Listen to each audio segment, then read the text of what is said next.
India and China on Friday held a fresh round of diplomatic talks on the border row in eastern Ladakh and reaffirmed to ensure complete disengagement of the troops in the region for full restoration of peace and tranquility along line of actual control.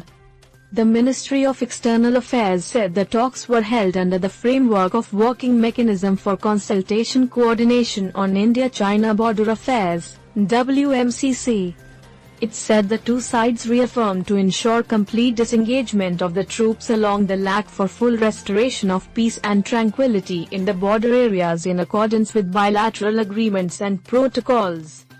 They also agreed that for the overall development of bilateral relations it was essential to maintain enduring peace and tranquility in the border areas, the mayor said in a statement.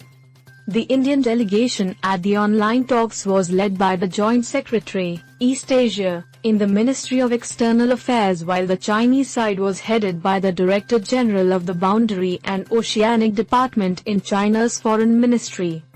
They reviewed the situation in the India-China border areas, including the progress made in ongoing disengagement process along the Ladakh in the western sector, the mayor said.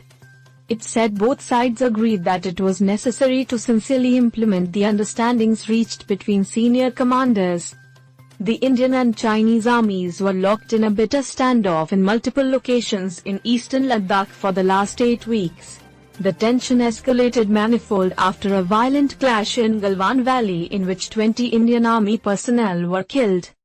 In the last 5 days, Chinese military has withdrawn troops from 3 friction points in line with a disengagement understanding with Indian Army.